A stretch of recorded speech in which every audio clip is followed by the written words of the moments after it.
নোংরা বদ্ধ পরিবেশে অবৈধভাবে তৈরি হচ্ছে স্কিন ক্রিম, সুগন্ধি, চুলের তেল, রিমুভার সহ নানা প্রসাধনী। রাজশাহী ও এর আশপাশে অনুমোদন নিয়ে অথবা না নিয়ে গড়ে উঠেছে ডজনেরও বেশি ভেজাল কারখানা। অধিকাংশ কারখানাতেই কেমিস্ট না থাকায় কর্মীরাই হয়ে উঠেছেন এক একজন কেমিস্ট।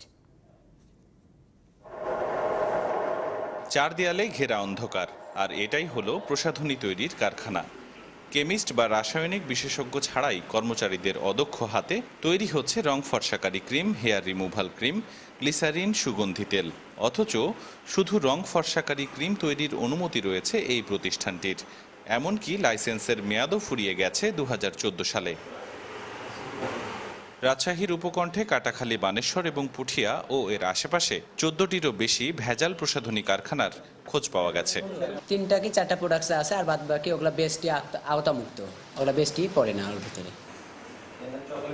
বাংলাদেশের standards and testing institution BSTI কর্তৃপক্ষ বলছে, রাজশাহীতে স্থানীয়ভাবে উৎপাদিত শুধুমাত্র স্কিন ক্রিম ও হেয়ার অয়েল উৎপাদনের জন্য হাতে গোনা কয়েকটি প্রতিষ্ঠানকে অনুমোদন দেওয়া হয়েছে।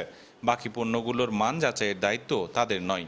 যেটা আমাদের আওতার বাইরে সেইটাতে নিরুৎসাহিত করবো কেমনে? এটা করতে গেলে ওইরকম জনসচেতনতা তৈরি করতে হবে, তারপরে একটা না একটা কাউকে প্রশাসন বা একজনকে দায়িত্ব দিতে হবে।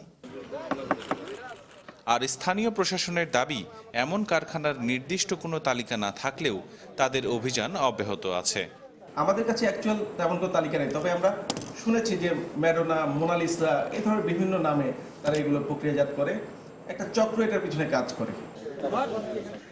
চিকিৎসকরা বলছেন, ভেজাল এসব প্রসাধনীর পার্শ্ব প্রতিক্রিয়ায় চর্মরোগ সহ নানা জটিল সমস্যা দেখা দিতে পারে। কসমেটিক্সের মধ্যে যদি ব্রণ বা অন্য কিছু দেখি, আমরা এজ এ হোল যদি বলেন মেয়েদেরকে বলি যে কসমেটিক্স ব্যবহার করবেন না, তাহলে আপনাদের স্কিন ভালো থাকবে।